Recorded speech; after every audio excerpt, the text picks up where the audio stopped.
We are all aware that corruption in political parties is not new or power is not new. But earlier, several politicians of different kinds within a party which is in power could separately and independently collect money through corruption. In some sense, it created a decentralized corruption. What electoral bonds tended to do was to centralize this corruption, to hand it in the hands of just the few powerful who were in charge of the party.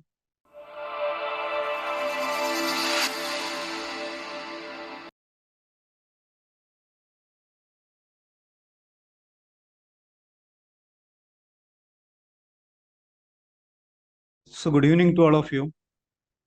ഇന്നത്തെ നമ്മുടെ BSI online സെമിനാറിന്റെ വിഷയം relation between business and politics എന്നുള്ളതാണ്.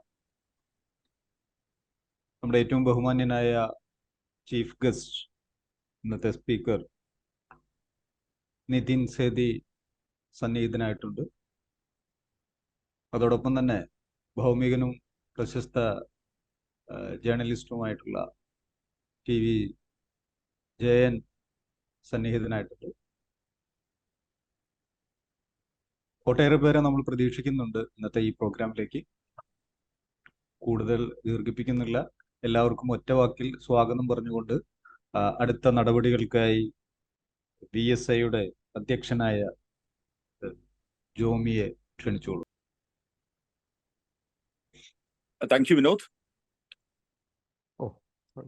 Respected Speaker of the day, Nitin Sethi, respected BSI Secretary Vinod, Bauma members and esteemed participants, a warm good evening to all of you.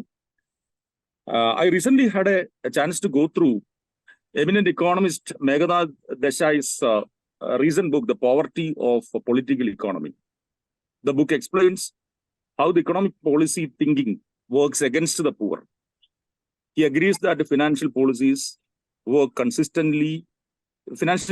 consistently betray the poor. The unholy alliance between the business houses and the politicians has been a persistent issue everywhere in the globe, the effect of which is reflected in the economic landscape of the state. The nexus is more apparent in India, and the impact is largely on the poor. The cozy relationship between politicians and the business houses result in rampant corruption, exploitation of the resources, manipulation of policies, and formulation of regulations for the benefit of the politicians and the industrialists. There are several examples to prove this, new and old. It is in this context that Bauma Social Initiative organizes a talk by eminent journalist Nitin Sethi, who has worked in this area for several years. I thank all the participants for your august presence in the seminar, and thank you for your continued patronage and support given to Bauma Social Initiative. And I request you to do the same thing, to do the same in future also. With this introductory remarks, let me conclude my presidential address and invite Mr. TV Jayan, Bauma member and eminent journalist, to introduce the speaker of the day. Thank you all. Thank you, Jomi, for the nice, introduction to the problem. The talk is going to be to happen. Nitin has been, the friendship continued all along. I mean, we do talk to each other quite often, not as often as used to be earlier, but then of course we do. And Nitin has been, covering basically environment and initially environment and wildlife stories earlier, because he has broken many stories around the forest law, conservation, and environment issues and all that. I mean, he has worked with papers like, apart from Down to Earth, he worked with Times of India, Hindu, and Quint, and many other places, in fact. I always wondered how did he manage to get a job in Times of India, because, the kind of reporting he used to do, well, because they couldn't avoid taking him because, the kind of stories he used to break. And then, no newspaper can actually say no to a journalist who's really good and, that kind of investigative journalist. So, and, the current initiative, it's called the Reporters Collective.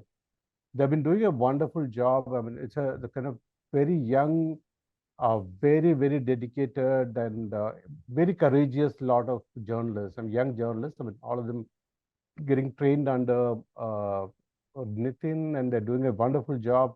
In the last couple of years or maybe 3 years, the kind of stories they've broken. I mean, any story you see that, now, like, right from Patanjali. Rigorous, fearless, inclusive. These are the values we at the Reporters Collective believe in. In the last 2 years, we have uncovered sealed data on the electoral bond And followed the trail of rotten pulses, quite literally, to expose a rupees 4,600 crore scam. With your help, we have also revealed how the Indian government weakened the RBI's independence and broke the story on how government used flawed data to discredit WHO's projections on COVID-related deaths in India. It often takes many months and a lot of resources to produce a single deep dive investigative story. But with your help, we can make that happen. Help us produce real journalism. With each donation, you enable our work to be independent.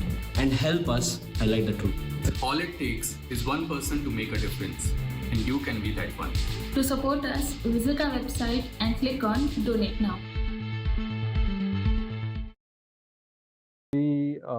What electoral bonds, even that, the story about that CBSE, the government is giving the Sainik schools to RSS to run. I mean, RSS organizations to run. They're all broken by them. I mean, many others have taken up later on, became big, but then the initial seed of that story came from them. And then the best thing about their work is that they don't stop there. They go beyond the what you see and bring out each and every case. For instance, the electoral bonds case, they actually went after each and every donor and and found out their link, the reason why they have actually given the money to the political parties. I mean, it's a fascinating way of doing it. I mean, it's a very courageous and of course they all do this at a very shoestring budget. I mean, they don't get enough money at all. I mean, what I know is that it's a very little grant money from here and there, and some of them get some paid from newspapers or magazines. They carry the articles and all that. It's a very little money. But then it's a and the thing is that they really want to keep that independence also, which they have been trying to do, and they've done that so far. So I would like to thank Nitin for agreeing to talk to us, and I'm sure he would give us a great insight into what things are and how things are, and I'm sure we will be able to know more about this, the way of they actually break stories. Thank you, Nitin, for joining us. Thank you. Thank you, Jan. It's my honor to be present here. It's by Jayan's invite and everyone's trust that I'm here. What I'd like to do is spend a little time trying to maybe explore the nature of our government today and how it's been, how our politics is molded by how businesses run in India and run legally and illegally, and how it impacts lives of all of us, but particularly, as Jomi said, of the poor much more than the upper middle class and middle class. But the effective consequences of corrupted polity and what it does to our lives across the board. And I'll do it in 2 or 3 parts. I guess, Jen, 45 minutes to 1 hour. How much would you suggest would be the time? And then we could open to conversations as you suggest. You can speak for 45 minutes to 1 hour. No problem. Perfect. Thank you so much. So, I mean, some of these things I think would be very obvious to you. But it's worth repeating and remembering the base principles of how we run our polity runs. It's fine to presume that a company or a corporate that sets up an enterprise that is primary and perhaps the only focus and purpose is to maximize its profits and that of its shareholders and owners. Now, that is quite fair for entities which are meant for that purpose to do. If they were to do it by legit means, they would produce wealth that perhaps would also get redistributed partly at least down the lines that others would find jobs, capital would increase in the country, and it would lead to more productivity and therefore higher growth, which would provide opportunities for many more than just those who are holding the capital.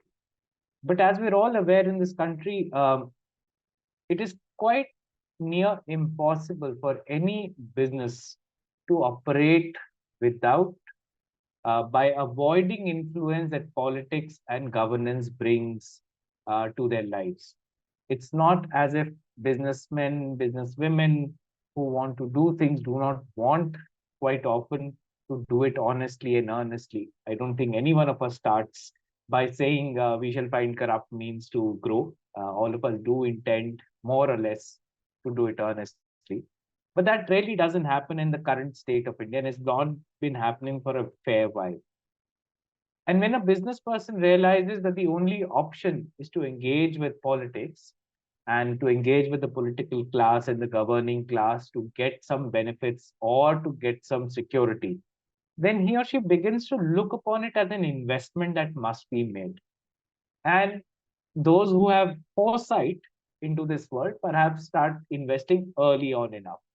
And when they do invest, like any good investor, they look for a return on their investment. So if I was to invest in a politician, and we'll come to stories and anecdotes of these cases which are out there, some that we've investigated. If we were to invest in a politician, in a political party, we would understand it's a fairly high risk investment. I'm backing a politician, there's a fair chance she or he may not win that election, in which case a substantive amount of my money is lost.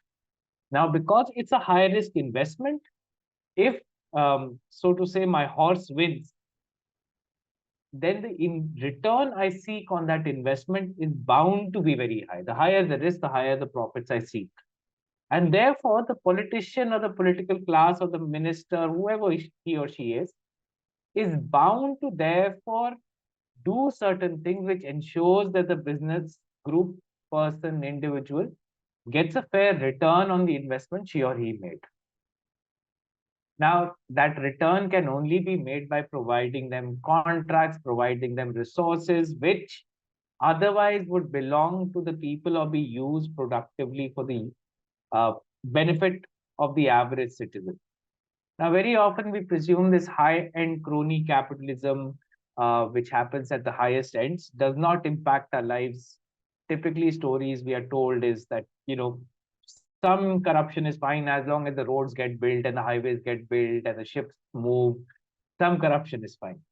The fact is, and this is proven by enough data and statistics and work done in the last few years to show, and previously, that corruption corrodes the benefits that all citizens ought to get from their political class and the elected representatives.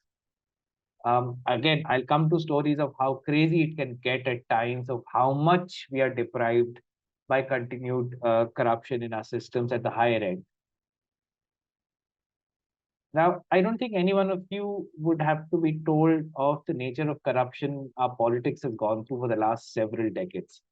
But what, to my mind, as a journalist who's covered this kind of arena, as Jayant said, for last 15, 18 years, what was very odd was 2017 when the current government introduced something called the electoral bonds. To me, even by the nature of corruption which had existed in India, and there's plenty.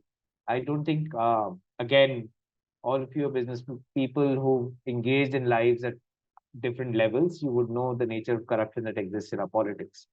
But here was a proposition that the current government and the then finance minister, Mr. Arun Jaitley, was making to the government, to the people of India. Electoral bonds roughly put through, and this is on record in papers, put down in the budget documents as well as internal documents that we got out from the finance ministry, said that one, here would be a method by which a business person could provide money to a political party, regardless of whether that business person earned any money or not. So, one, say if you earned only 100 rupees a year, you could actually now legally donate 1 crore to a political party. It would not be asked for where that money had come from.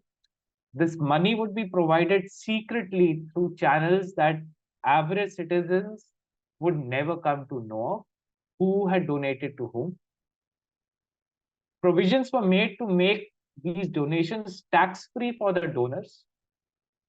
Laws were amended to make sure that even foreign entities, so registered entities, including governments outside India, could funnel money into Indian politics through their Indian subsidiaries and entities, again, unknown to Indian citizens.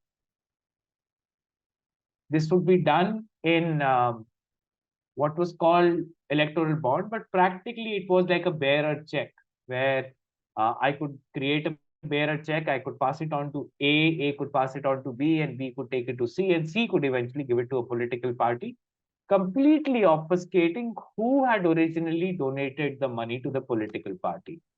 The political party would be required to only show the aggregate amount it had earned. So it would say, hey, overall in a year, I've got 300 crores from electoral bond, but I need not tell you who all donated to me. The law was amended to make sure that companies till then, which were only permitted to donate up to 7.5% of their profit, average of last 3 years, were now ready to donate, were allowed to donate as much as they wanted, as long as they wanted. What it set rolling to me, and I'll come back to this, when we first heard of this idea, was that it was upsetting 2 or 3 cardinal principles of how electoral democracies work.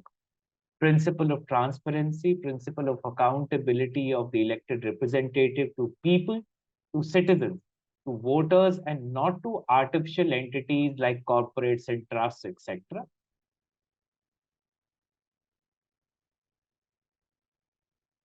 When the government launched it in 2019, it went gung-ho and ironically said it was all being done in the name of transparency, because till then, a large amount of cash was the only way that money used to move between businesses and political parties, which was quite true. Half of this was truth.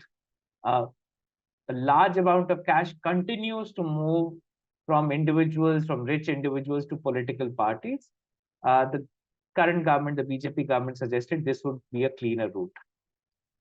In 2019 to 2020, we at the Reporters Collective, along with transparency activist Commodore Lokesh Patra, brought out a tranche of documents from the finance ministry through RTI.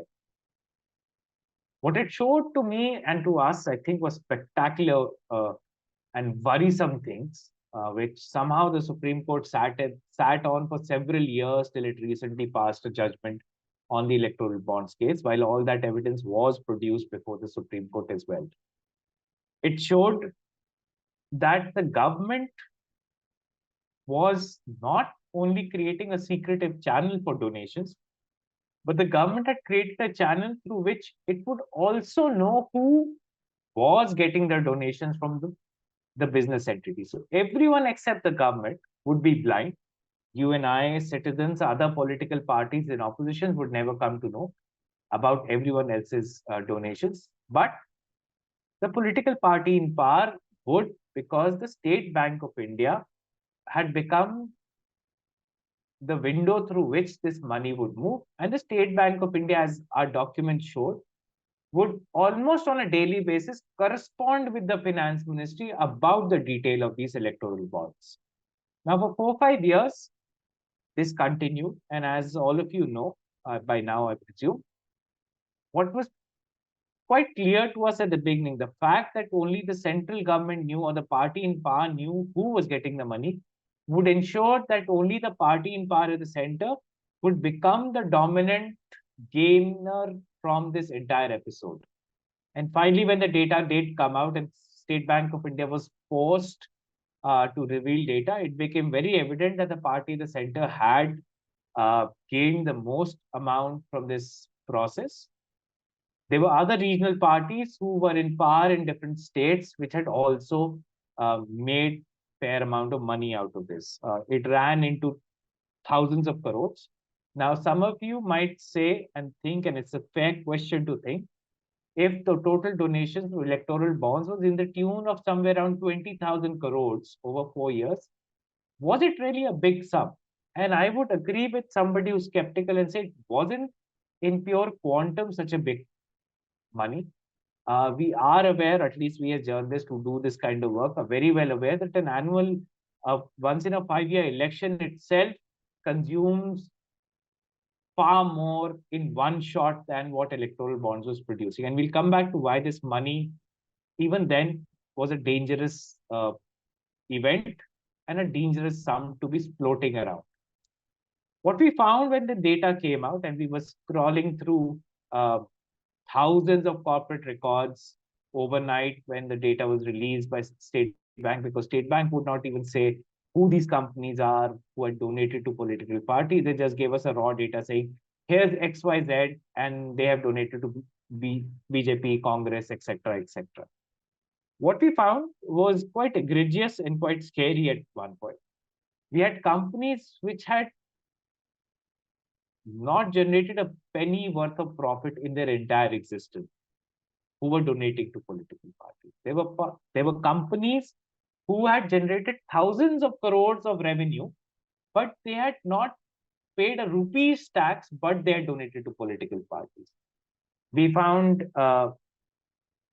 large corporations, we found shady corporations, we found hundreds of companies at times, or dozens of companies at times registered at the single address, which is the key sign of these being shell companies, not doing any other worthwhile business except funneling money to political class. And it'd be fair if any one of you turned around and say, hey, this always used to happen. This is not new. We always had shell companies. Anyone who's been a chartered accountant would tell you how many shell companies we have in the country. Which companies have always been funneling money to political parties. What's the big deal about it? The big deal was, to our view, that till electoral bonds came through, this kind of movement of money, at least theoretically, at least in our eyes as citizens, was considered illegal.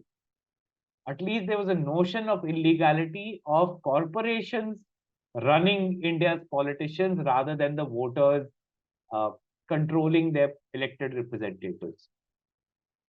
With the existence of electoral bonds, even that perception was done away with. It now became legally permissible for corporates to buy out politicians. It was on the verge where the government tried to convince us citizens it was morally fine for corporates to fund politicians and get benefits. And did we find these companies getting benefits? What we found was, and we again correlated large sets of data over those 4 years to say what businesses were these companies doing. Were there significant events where companies needed permission, guidance, support, regulatory changes from governments to further their business? And what we found, and I'll say this with sharpness rather than generality, rhetorical generality, what we found was deep correlation, extreme correlation between companies getting some benefit and companies donating to political parties. And it was, in most cases, to political parties who were in power, who could provide those benefits in terms of change of a regulation, in terms of holding back a policy that might have impacted their business, or sometimes very, very crude things like changing an order 2 days before, 6 days after, etc. What had been set in place was pernicious for our democracy because, to me, as I said at the beginning, it impacted three principles, cardinal principles of electoral democracy. You and I vote, and I guess you guys have voted. We voted today in Delhi. in the hope that our elected representatives are answerable to no one but us. In this case, by law, it had been changed that a political elected representative could be answerable to you, but he or she could just as well be answerable to the person who had funded her 100 crore or 200 crores to do their politics.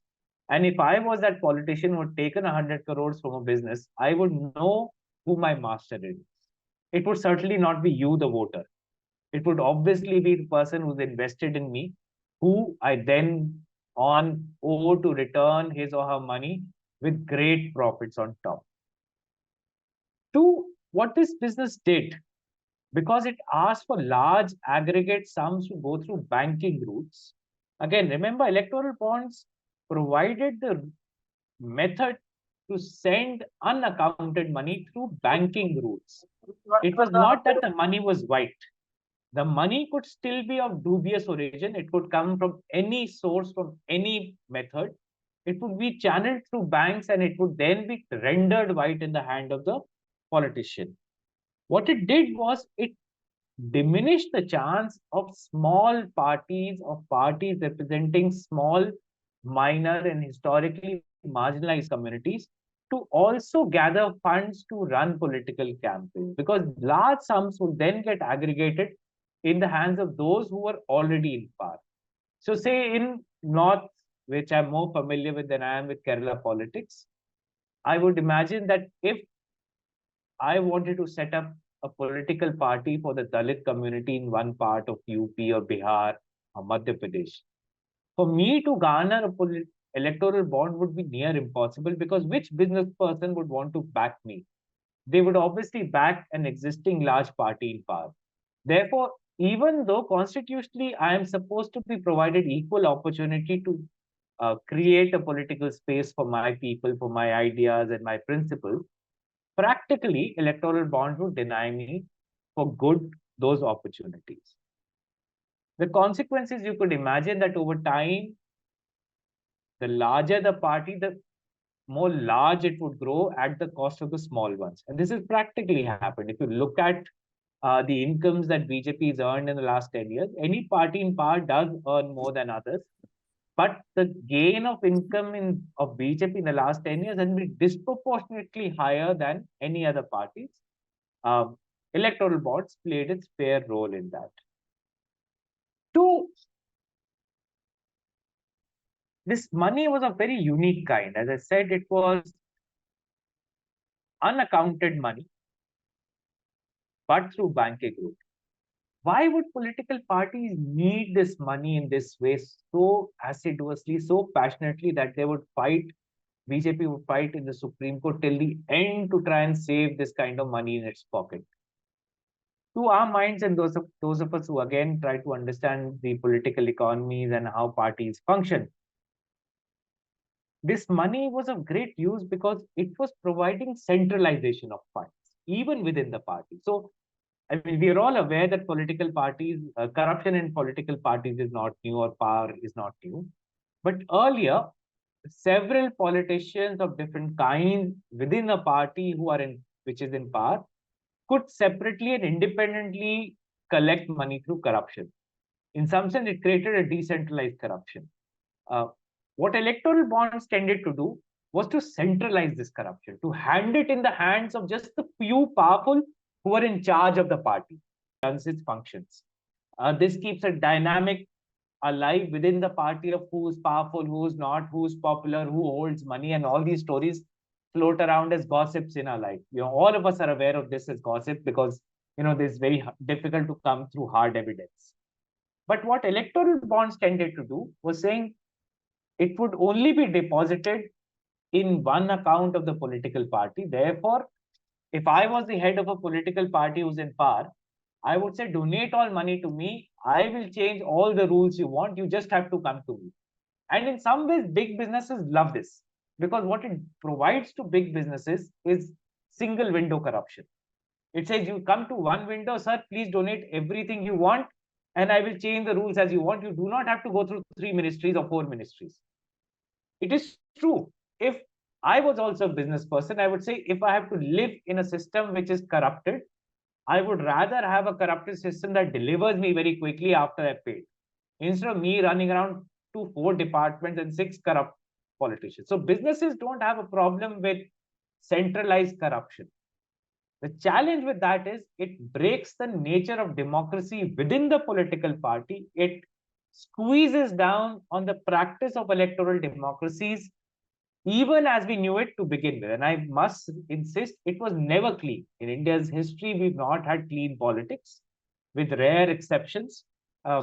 Some great politicians who won because of love and fondness of their systems and what they've done. But more or less, we functioned on a corrupted system. Now, there was great space for reforms. It's not as if there is not a need for reform. Say, one of the reforms that Mr. Modi and others keep talking about is that, oh, there's so much cash in the system, we should be using this banking routes for funding politics, we've done better. If this current government or any government at any stage wanted corruption to be done with, and if it felt cash was the root of corruption, there was a 2-line amendment that could have been brought to the law any given day in the last 10 years with a simple majority to say, well, cash will be stopped and everything would be done through checks transparently. Every party who donates, every corporate who donates to a politician would reveal how much she or he had given. The political party would reveal how much they had got from each entity above a certain amount, perhaps 2,000, 5,000, that could be determined. The fact that in the last 10 years, what was a very basic fundamental solution to this large crony capitalism was never even imagined, was never thought about, tells you that nothing much has changed. Again, I would hark back to the previous era before BJP and NDA government. We all are aware of the level of corruption and records of corruption there. But I would pose to you that none of that has changed. What has changed is our ability as watchdogs of you as citizens, by our, I mean journalists, that we are so scared to tell you the truth, that we have been browbeaten into such a corner that we'll not tell you even the little truths we come to know. I'm not saying journalists come to know much. Very often we are as fools watching from the outside, sometimes come to know of some corruption, but our systems and the businesses of media have been so broken in the last 10 years, not that they were great to begin with, that our ability to tell you the truth has radically diminished. Two, that the corruption is so centralized and so methodical now. It's not haywire, it's not haphazard, that to track it has become even more difficult than it was. Three, that the tools that were available to us that democracies had created in the past, like the Right to Information Act, have been practically broken down to the point that they have now become really redundant tools very often to get the truth out. It's become so usual and it's become so ordinary for us to feel threatened while doing these stories, for us to feel fearful for our lives and that of our families, to fear for our livelihoods, that it's become normalized. I mean, again, anecdotes between our colleagues, sometimes you'll be joking about how they talk about these things. You sit and sometimes my colleagues would do a story and say, hey, I've not got a threat this time around. And they say, maybe the story wasn't good enough because we've not got a threat, we've not got a warning from somebody or the other. And that's the nature of how badly we've done in the last 10 years. We weren't great to begin. Again, I must reiterate, it wasn't that we were living some golden era before this.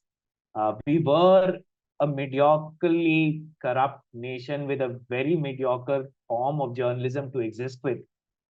But even that kernel of what was available to us has been wrenched out of the hands of citizens in the last 10 years. My fear is, while journalism, I think, will rebound and individuals will come back, even if institutions of journalism fail, I'm very sure that journalism and new forms of journalism will arise to respond to the needs of the citizens. Is that over time, we would have reached that levels where systemic corruption would be something we accept as a norm, where we begin to accept that corporates funding politicians is quite a fair thing to be done in a nation. And I can promise you, we are not the first nation which is going through this. Many nations have reached that point where systemic crony capitalism is now part of the DNA and the blood that flows through the veins of those democracies. It perhaps till date wasn't, to my view. Again, my experience is only of 15 to 18 years of doing this kind of journalism. But I do remember days when politicians who were corrupt, when caught, would be shamed, would at least have to pretend otherwise. We've now reached a point where the average politician, when caught with corruption, is so brazen as to go back at you, as to brazen it out and say, hey, this is not even corruption and we'll continue doing this. In fact, as this government has committed this time, that if they are back in power, they will not only bring back electoral bonds, but they'll bring back a better version of electoral bonds, which perhaps means that the Supreme Court may not be able to put that down if this government comes back. The other last consequences of these things, and I'll end with that perhaps and pause with that, is much of what corruption utilizes. It does two things. It takes your incomes and it hands it to a few, but it also takes the costs that those few had to bear for this business and it throws that cost into your lives. It imposes that cost on you as a burden. And these costs need not be, just pure cash or finances. The cost can be air pollution. The cost can be climate change. The cost can be the lives of the tribals and the Dalits. The cost can be that all the natural resources that belong to a country are mined out and handed to a few to make profit at your cost while you suffer the environmental damages that happen to your health because of it. And again, in India, there's enough evidence to show that this has happened. The extraction of sand from rivers, the extraction of coal illegally, the destruction of the mountains and the ecology all across. The calamities that you see are not natural. Those calamities that you see, and you need not blame them on climate change in India's case. Much of the environmental damage that happens to our lives that you live every day is really the cost of crony capitalism and corruption. Developed economies and developed countries might have to suffer climate change, but I keep saying in India's case, it is just environmental malgovernance that arises out of such corruption that impacts us. And that is even worse damage than what climate change will come to do to us in coming years. So in 2018, if Kerala went through those floods, while climate change might have played an impact in it, that incidents were exacerbated by the fact that management wasn't prepared to deal with something like that. That basic taking care of the ecological systems did not exist. That would provide you ability to adapt to climate change. And I can promise you, while we speak on everyday corruption and we work on everyday corruption, to us, I see these long-term damages and the corrosion of Indian economic society and social fabric that corruption does is what our children will end up bearing.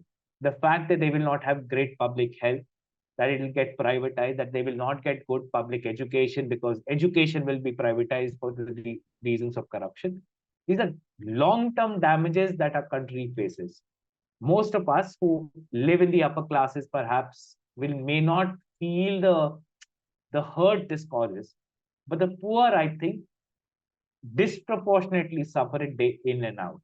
And unless we as citizens, as journalists, wake up and do this work better of being the watchdogs that hold our people, our elected representatives accountable to us, I think this damage is far worse than any natural calamity that is coming our way.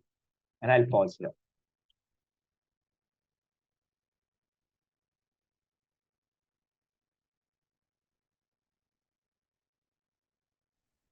Yeah. Thank you. Sure. Would you suggest I take the questions one by one? Yeah, we have a question here. Sadish, Sure. can you ask the question directly? Yeah, I can ask. Hi, Nitin. Hi. Nice listening to you. Have read few of your articles before. So now, you were talking more about the change in the politics and the change in the laws of political funding. But how many changes have happened in the business of media itself? the way in which the media business used to get conducted and how it has changed, which is also aiding what we call as this crony capitalism and corruption. If you can throw some light into that aspect. Absolutely. I haven't done what journalists are good at, which is anecdotes. So I'll answer you first with an anecdote. I remember in the UP era when we were breaking some of these kind of stories, and I was in another large national paper.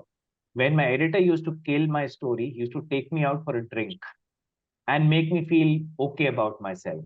He would be guilty enough to try and do something for me. In this government, when they stopped us from doing stories, I remember one of my editor coming up to me and saying, I will not take this story, and if you push this anymore, I'll chuck you out of the job. And can you instead go and find some positive investigation to do on this government? And he or she had the brazenness of say this to my face in front of another dozen cousins. So to me, what happened was, it's quite okay that, sometimes I feel we as investigative journalists who look at these things, we are like tiny ants who are trying to bite these big elephants. If an elephant gets upset and tries to squeeze us down, it's quite logical. All elephants would do that. So we are used to the idea that we are powerless people who are challenging the most powerful, and we are upsetting their lives and their businesses. They will get a little upset when they try to do what we do. But the brittleness that the governments show at this point, the sheer desire not to see anything written against them, I had not seen this exist earlier. In the last 5 years, the first 7 years of this government, I lost job 3 times in four shots. And each time it would be after a story, each time it would be some polite thing about saying, hey, we'd like to focus on something else, and it's just not happening. And each time I come out wondering, am I such a bad human being that I can't last a job more than a year? These things used to happen earlier as well. We used to get threats, we used to get calls, but by the end, it would just be papered over and you'd be said. So, again, editors don't say this in public, but the logic used to be that, out of 10 investigative stories that you do, if 4 are killed and 6 are published, that's a fair record to have. So that's why I say we were mediocre always. We weren't great that we were publishing all 10. It's come down to 0 out of 10 now. You literally cannot even attempt to such work in a mainstream journalism paper, and across board, the exceptions are almost non-existent today to this rule in India. And it's incredible because if you look, the businesses are fairly profitable businesses. Media enterprises are not non-profit making, they're not loss making. In many cases, they're fairly profit making in society. But the notion of these being public-minded operations has been completely decimated. That business houses and owners get phone calls almost every day to say what should go, what should not go, is almost like a common conversation between us now. The fact that journalists lose a job on even attempting a story, leave alone doing them repeatedly. I have a colleague who was told to his face that it was not his job to investigate the government when he brought out a story, and he had to resign the next morning. And this was a young gentleman. And these stories are so prevalent all over, and it's so universal that most journalists, and I can promise you there are many fantastic journalists out there in these large organizations who could do spectacular work. But you fear for your livelihoods. You're not bothered about, mostly in metropolitans, the threat is not to your life. It is to your livelihood. That where would you go and find a job? How would you take care of your children? And people anyway in journalism, yes. And people don't expect in journalism grand salaries, because we're all aware that journalism doesn't pay as much. So there's a good trade-off. Because if we did our work well, people like you will invite us, give us some love, which otherwise other professionals will not get. So, there's a good trade-off in good times that we get. We get some adulation, some love, some respect from you, and we get some decent pay, if not fantastic pay for what we do. What's happened in turn is, for good reasons, we've lost all respect in society as a profession, and there's good reason for it. 2, the government and other reasons, other causes have made sure we also don't have incomes. Now, that deep insecurity of saying, why should we do this? Most individuals end up in this corner of saying, let's just continue surviving the way we can, and hopefully the tide will change. I don't think that level of despair existed earlier. Again, this is institutional. I can promise you the number of young individuals who still want to do fantastic journalism is loads more. There is a lot of driven journalists who, given an opportunity, given the resources and the backing and some sense of security and freedom, could impact this government or any government every 6 months, because the Indian systems are so corroded that I keep saying the last 10 years has been actually a golden period for journalists who had some spine. Because every damn subject you touch, you could find the kernel of corruption there. The government's exaggerated so much that everything you fact check, you could find a lie to talk about. So in one way, it's been a golden period for journalists who want to tell the truth. In other ways, it's been a very dark period where your own survival is on the edge. I hope it answers your question, Satish, to some extent. Hey, Nitin, good evening. Good evening. I am Sinesh here. I am from Kerala only. Hi. So I have two questions. First of all, I am very lucky enough to interact with you. That's very a positive sign from my side. And I have two questions to you. Sure. Maybe I don't know the questions are right in this context, but still I can ask two questions. Okay. The thing is that, the kind of law and order or the courts actually influencing the public in a wrong way, maybe because the government, the BJP government who is handling now, how they are controlling the system altogether.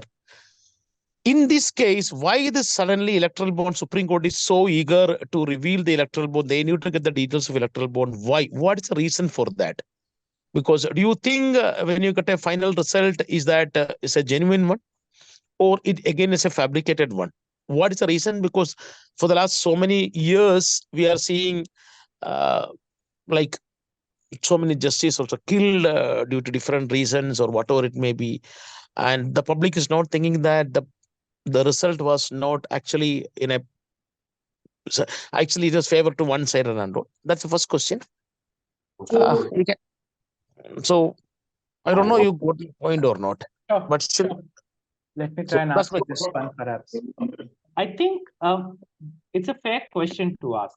Why did the judiciary suddenly turn around? Because the judiciary, for good reasons, does not have a great reputation at this point.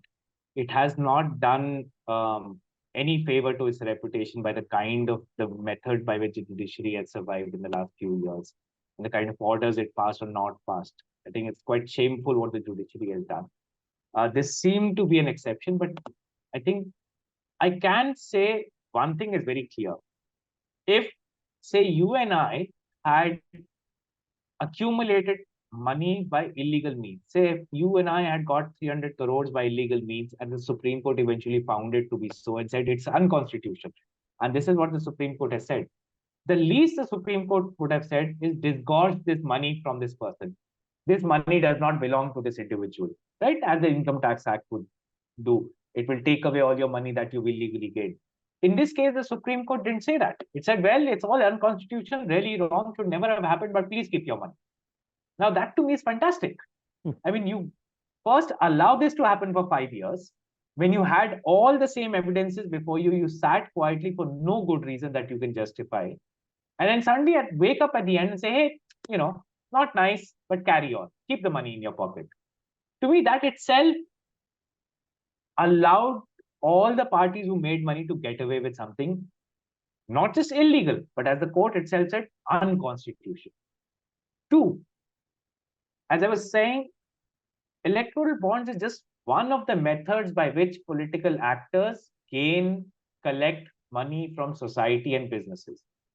The standard other methods continue to exist. And I'll give you 2 or 3 ways which standardly operate, and we've all we've investigated and shown. Our recent investigation to Patanjali and its empire show this. Creation of shell companies to funnel down money to political class. Creation of non-profit trusts to funnel money through to not the kinds which get raided, but there are hundreds of others which don't get raided, which are used just to funnel money. Creation of fake entities that operate at losses to again pass money down to political class. The creation of contracts and government contracts in non-transparent ways that sends down crores and hundreds of crores to political parties every month. I'm not saying years or a full tenure. Every month, hundreds of crores gets passed down through these routes. So this was just one route. To me, the fact that the court can come back and say this, leaving the government in power with the confidence saying, well, don't worry, this is over. If we come back, we'll bring back a better version of electoral bonds, tells you nobody's really disturbed. Nobody's got troubled by the Supreme Court order except you and I. It's just some of us citizens who got to know about it in certain languages who are worried about what happened. It seems the government in power did not really get perturbed by it.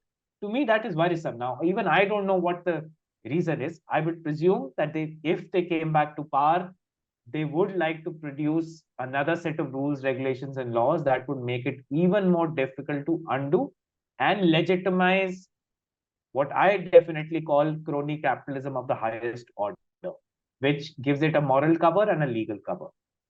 Again, it's not a complete answer to your question. I understand, and even I don't have an answer. Frankly, I'm also intrigued how the Supreme Court did even the half step that it did. And to me, it continues to be half a step. Mr. Nitin, I have a question. Sure. We know that in the last few years, most of the media houses and the corporate media houses, are largely compromised with the existing regime. And we, the people, have started to depend on some single YouTubers like Ravish Kumar and Dhruv Rathi, like such people, we started to depend on, and I think they have made a big influence in the Indian society. But my question is, how dangerous is it as we are starting to depend on lonely people who do YouTube channels, and the entire media is running behind it, either to prove it or to disprove it? How dangerous it is, the media in your viewpoint? So, can I address you as Abdul? Yeah. Abdul, I'll take 5 minutes to respond to this. I think my answer will be longer than it should be. But I think this, what you've asked, is something that has a long-term consequences for our society and media. Now, I think the service that you can call them YouTubers or people running journalism on YouTube, the service they provided in the last few years has been spectacular. In their absence, I think many citizens would not have come to know even the little they've come to know about what was transpiring. But I would request you all, and you might disagree, and I would request you all to think about this. What were these people doing? Say, people like Ravish Kumar. To me, they are public persons. They're not journalists anymore. They are people who hold great public spaces. They're almost like orators standing in the middle of a market telling you the truth. They're almost like the storytellers of old years that we had, who would stand in markets and read poetry, or tell you through metaphors, would tell you the truth. They aren't journalists anymore. The journalist's job at the end of the day was to dig out facts that the government would not let out. Now, that is basic reporting. And my fear is that basic reporting is dying. What a Dhruv Rathi can do, what Mr. Ravish Kumar can do, and they're doing great service with that. They pick up facts that have been discovered or dug out by small reporters from here, there, with very limited resources, and they amplify them in a larger context. Now, it's a great job. But at the end, and this is where you and I as citizens, I think, are also at fault. We should not just blame governments. We are unable to discern plain reportage from opinions. One is for me to stand every day. I can give you, and I say this as a common talk when I talk to students of journalism. One is for me to stand every day before you as a journalist and say, look, all citizens are equal in this country under the Constitution. And you shall all shake your hand and say, good person, good human being, I agree with you. I hope in this group, everyone will say yes to it. Right? Unfortunately, there are groups today where that also doesn't happen. But in this group, I'm very assured everyone will say all kinds of citizens in this nation are equal and have equal rights. Now, we are living in such bad times, you will be very happy that one journalist at least saying this much. You'll all say Nitin Sethi is a good man. Look, he came and said something nice. But that was not my job. My job was to come out and bring to you details of records of governments, absolute tiny details to show what the government is doing wrong. Is not to say how we should be better people or how government should be better people. And I think that bit of reporting, investigation, becoming the watchdog that puts in some sense, it's a very repeated thing, but something that puts the torch on the face of the government, says, show yourself. It's 8 o'clock. That I think has diminished to a great extent. And that is diminishing so much that all of us are very happy with, public speakers of one kind or the other. So trust me, if a person today is communalized in his mind and listen to some YouTubers who are communalizing the atmosphere, he or she will believe them as much as you will believe or I will believe a Dhruv and one of these people who are talking truthfully and fairly. The challenge is journalism's base substratum is getting weaker and weaker. The government has made sure, the business of internet has made sure of collecting information that the government does not want you and I to know. Say the electoral bonds case. In 2019, when government said, oh, we are bringing this for transparency, I could have sat back and said, oh, well, government has promised me this is for transparency. Let's sit back and see what happens. But somebody went in, got out 1,000 pages of documents from the government, which showed that what they were saying inside was completely contrary to what they were claiming outside. And that went to the Supreme Court. That became the basis on which even the Supreme Court, in some way, I would say, was shamed to give the order that it did. That ability of reporting on the government in Indian journalism has become almost absent. It's easy for you and I'll give you another analogy perhaps to understand. See, any one of you who's picked up a camera and wanted to become a photographer ever, it's always easy to click the poor person on the road. It is always easy for you to go into the house of a victim and ask, can I click your photograph? I want to tell your story. The poor chap is just waiting for someone to tell the story. They will happily help you. It is the most difficult to enter the house of a rich and click a photograph of them candidly doing what they do inside. Similarly, in journalism, to tell the story of the victim is important, but it is much easier than telling how do the corrupt do their corruption. I mean, again, when I teach journalism and investigative work, I keep saying, no politician or bureaucrat writes in a file, in this scheme, I will now be corrupt. I will take 1,000 crores for myself. They write something that on the face of it looks like it's fine. At the end, you and I lose a lot of money and resources. Our ability to catch them doing that in their own language and yet be able to hold them accountable to citizens. That, I think this government and the internet-based journalism both have worked in tandem to completely diminish. And that in the long term is greatly fearful. To me, in the long term, that is the decay of Indian journalism, because all of us will become rhetorical. 5 of us will believe all humans are equal, government should be accountable. 5 will say, no, Prime Minister is equal to a god, you should not be held accountable. And we shall have these great debates. Every 7 p.m., 9 p.m., all of us will sit and watch some debates, depending on what side I agree to. And that will be end of it.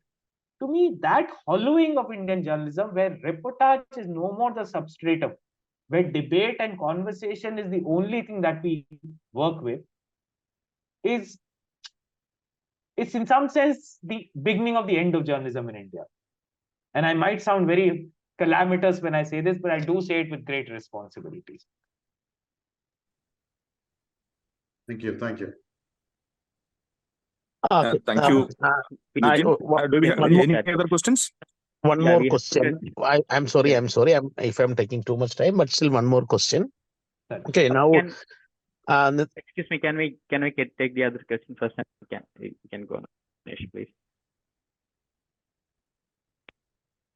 Yep, we have a question on our main chat, which is, why don't you journalists be board-like activists in taking on the government on this?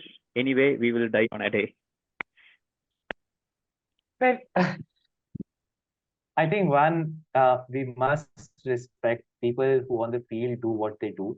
People in villages who fight and struggle for their rights, they're far more braver than us. I mean, I have no two opinions. I'm very clear about this. People who every day particularly from marginal communities and circumstances who fight in villages for their rights, mass-based groups who stand up to difficult circumstances and difficult governments. Their courage is unparalleled. I'm very sure I don't have it. It takes a lot to do that.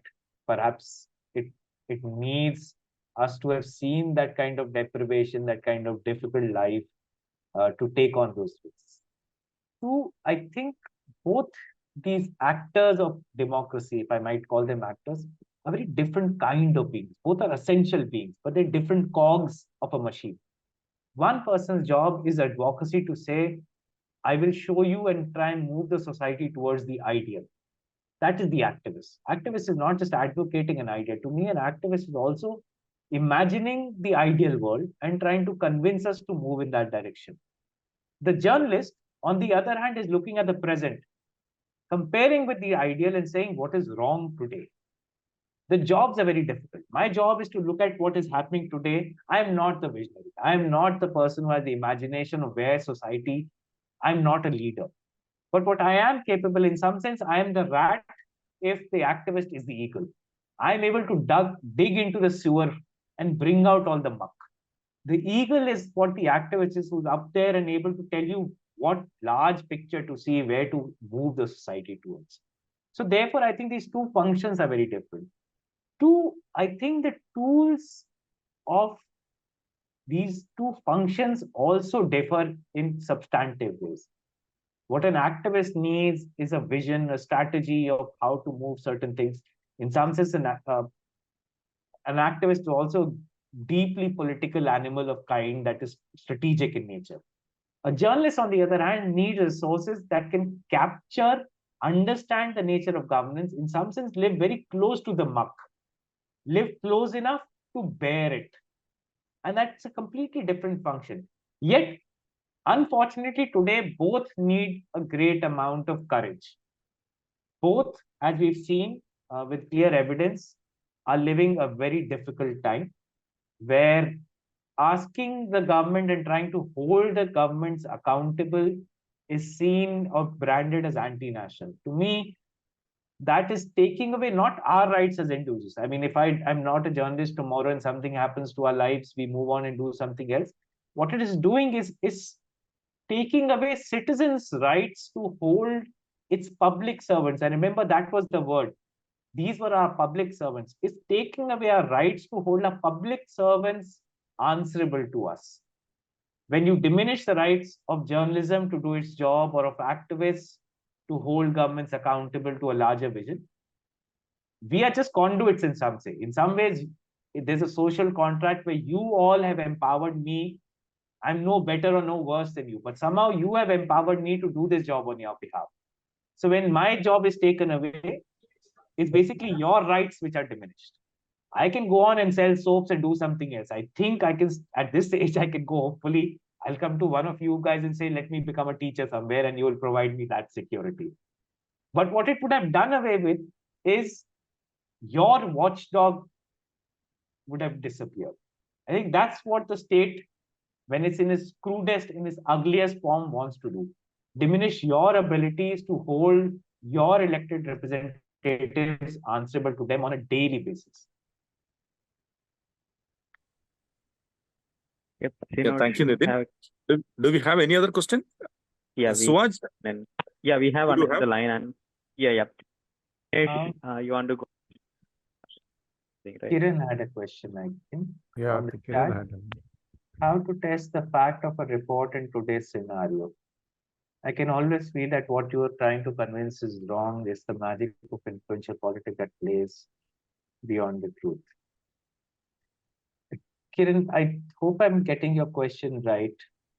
I think the answer really lies within our hearts.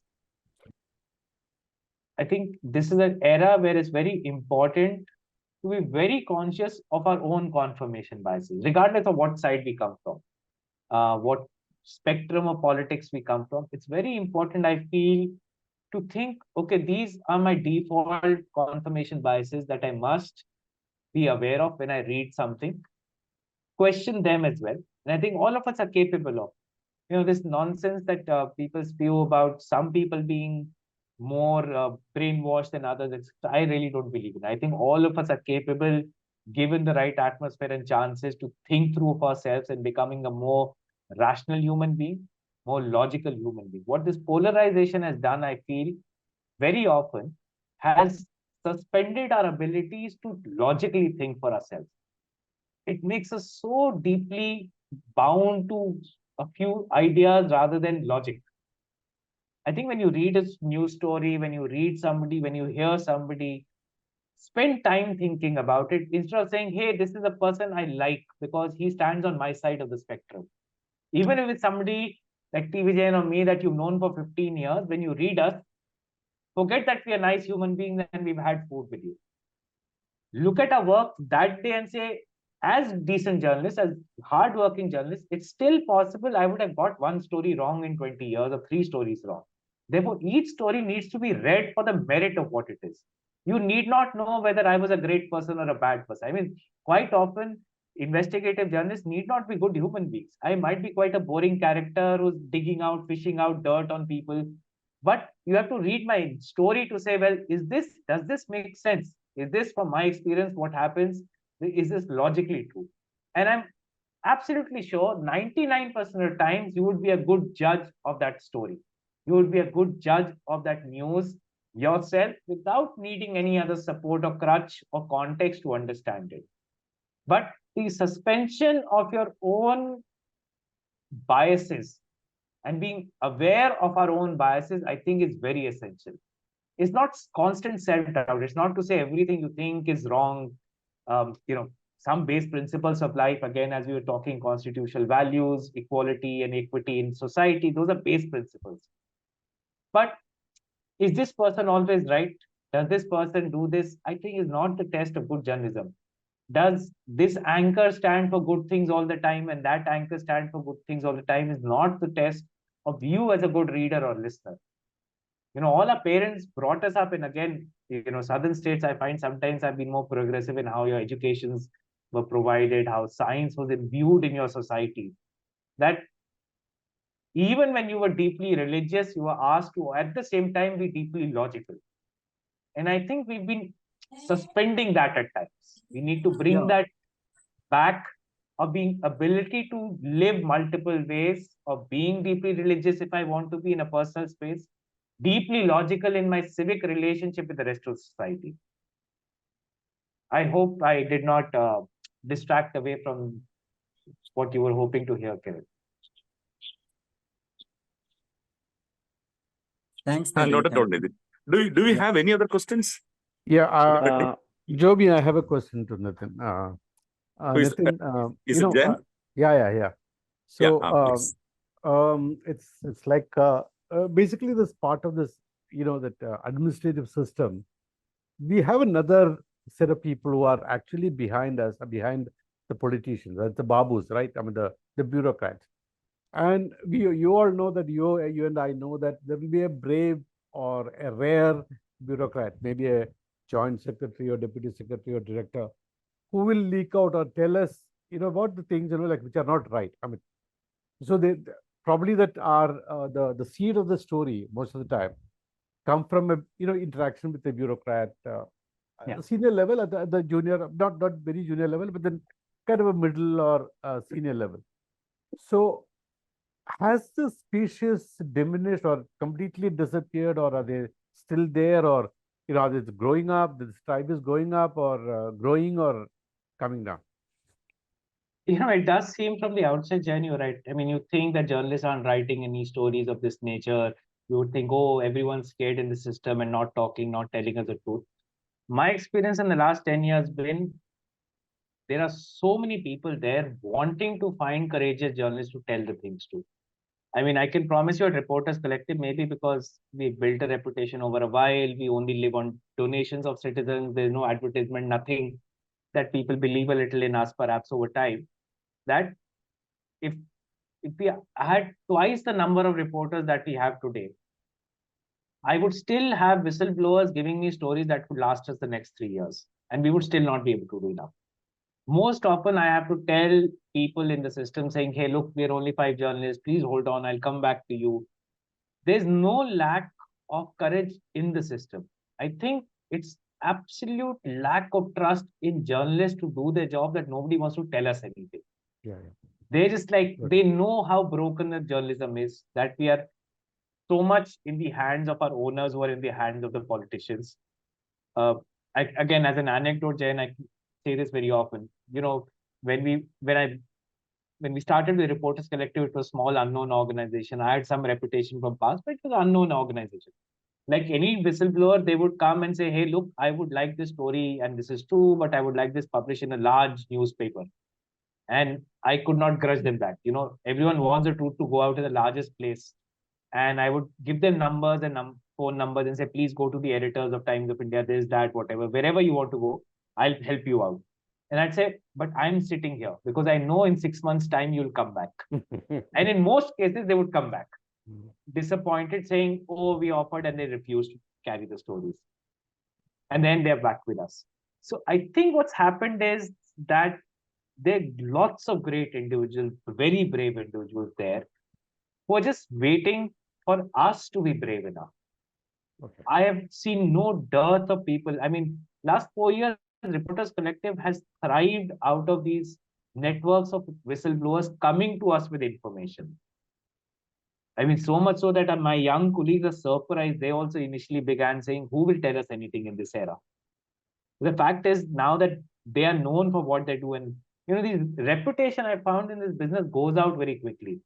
If you ever kill one story, your bad reputation as a journalist who will sell out runs so quickly through the system that you are lost. Yes. So there's a trade-off. I mean, there's a risk that you have to take to your life, to your livelihoods, more to your livelihoods, and hope that you keep earning enough to keep doing this work. But I think if you keep at it, it gives people hope and they come out. It gives them courage that, yes, somebody's there out there to help us get this truth out. I think this story, again, not typical of India, this is typical of how this work has been done across the world in most developing economies. True. Thank you, Nitin. So I think I just, Jomi, I want to say one thing. You know, like this organization that Nitin runs, the Reporters Collective.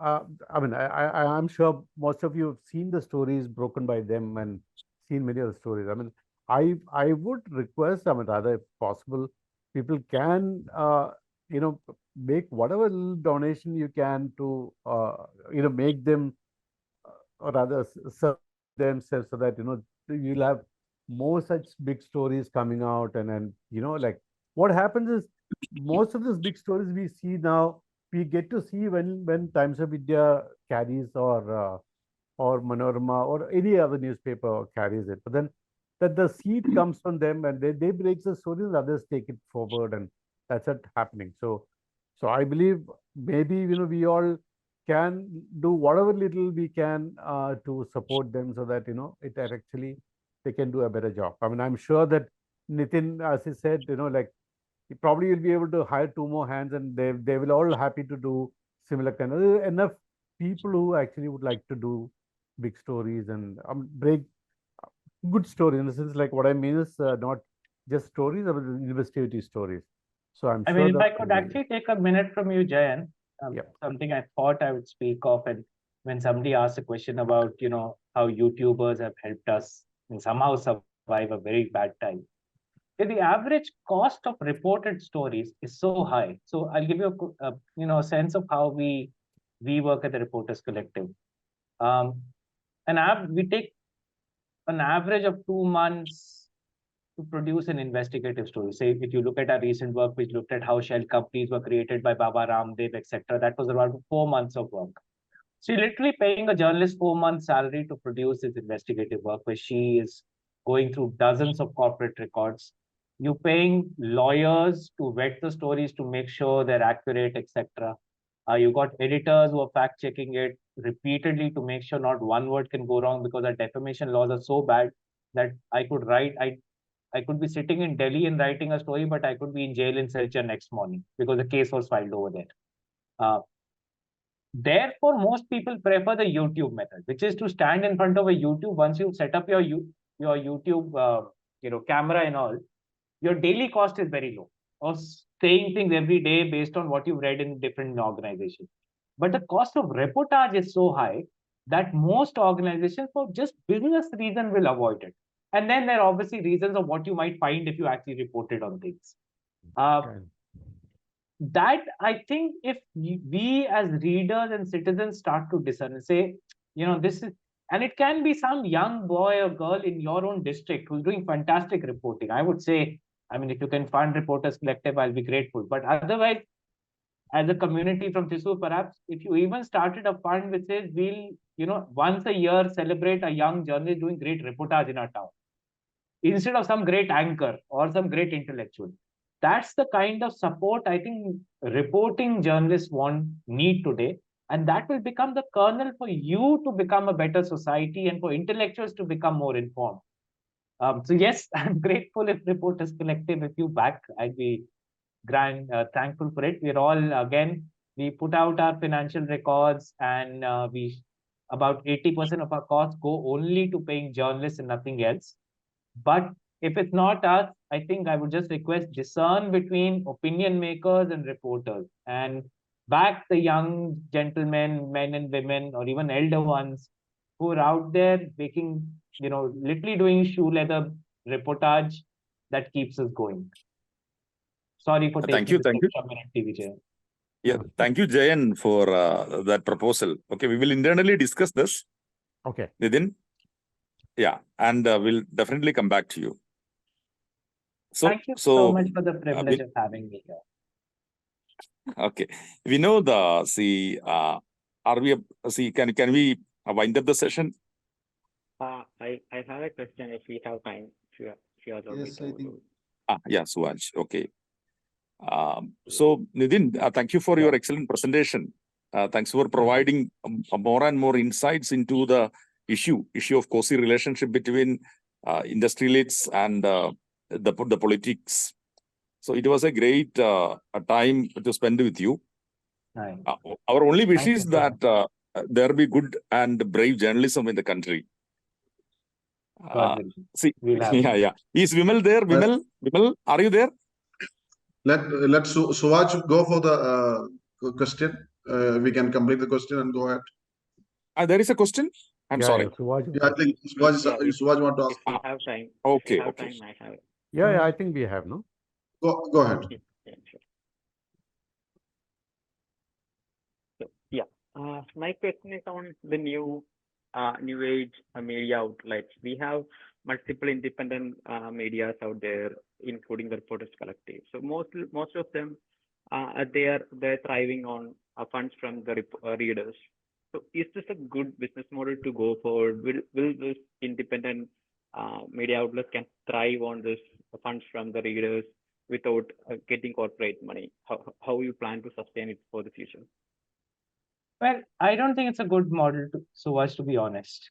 I mean, we had no option. Frankly, we were at that stage where this had to be done. I could not imagine that this kind of journalism dies in India or in Delhi particularly. We just did it. We collected our savings, put it there and started working. Citizens backed us over time and started donating. Is it a fair way to earn a livelihood? No, it is not, because I've ended up burning my savings instead of making money out of it. Like all businesses, I think businesses need a seed capital to base on, and they can then pay back. So say, had I come from a position of wealth where I could put in a few crores to begin with and wait for a few years to get a return on it, I would have started it more like a profit-making exercise and would have perhaps worked. We didn't come from that position. All businesses need an initial capital and a gestation period after which one can hope for a return on it. Journalism, I also feel, is not a great business proposition to begin with. It may or may not give you a fair livelihood also. I mean, I will not romanticize this bit. It is a certain kind of madness. I cannot justify to my family why I do it. I'm sure Jayan can't most of the time. It is something that we enjoy, we love, and we value. It is something that the society needs. Is it something you should get in if you had money to put back as a businessman to make money? I would say, please don't. If it's something that you need to do anyway, because your head tells you this has to be done, that's the time you do it. And you do it because public purpose things are not supposed to make profits. You do not run buses for the poor or hospitals for the poor to make money. Similarly, journalism cannot be done to make money for the rich. It has to be, it is public purpose. By default, it is going to be a cost, not a profit center. Now, who bears that cost? Maybe when we seek donation, we are saying, let's distribute the costs over citizens who can afford to pay, because everyone can't even afford to pay for journalism. So we keep it open. At Reporters Collective, we do not do paywalls, and we say people who can afford to, you're not paying only for yourself, you're also paying for those who need this report more but cannot pay. Now, I believe if we are there long enough, there are enough good-hearted people in India who will support something like this. It's just a matter of staying in the business long enough. Say today, Jayant's introduced me to a community here amongst you. It's just about staying long enough there for people to know that this work is being done. And out of 100, finding one donor somewhere, two elsewhere. Unfortunately, we're such a large country. If you're looking even for 1,000 donors, we're not a small Nordic country where 1,000 people is a big number. It's just about those 1,000 discovering some good work is being done somewhere and finding value. But please, if you are going to put money in it to make money, please go and do anything else. I would request you immediately not to get into journalism. Okay, I think we will wind up, and Jomi, I think Vimal is going to give the vote of thanks. Yeah. So is Vimal there? Vimal, I think Vimal is out. I think Vimal Roy is not there. So Aziz, Okay, I request you to offer the vote of thanks. Yeah, okay.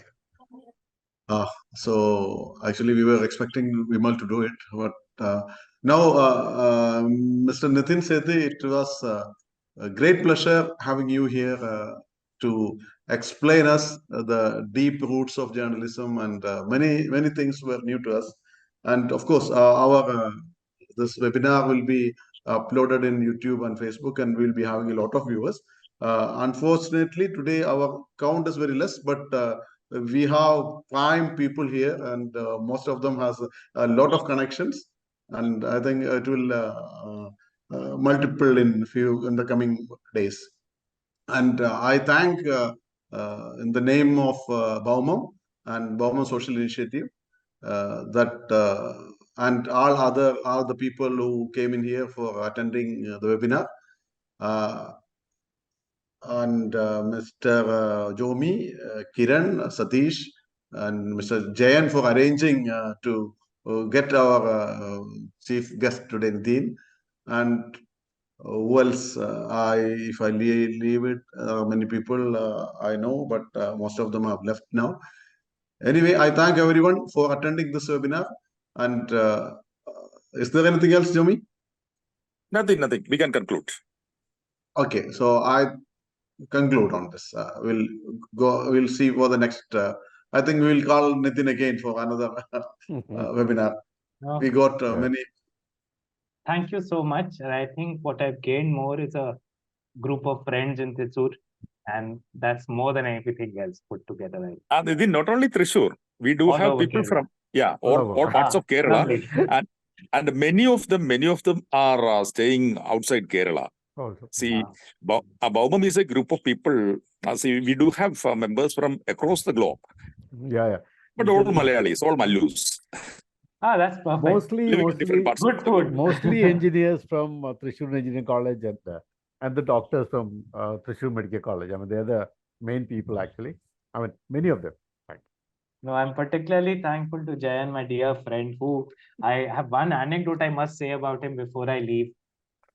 He was one of the first journalists I met who would so full of heart, who would share all knowledge, information, contacts with such ease with everyone in a profession that otherwise is very cagey. He in fact taught me that sharing really helps all of us grow.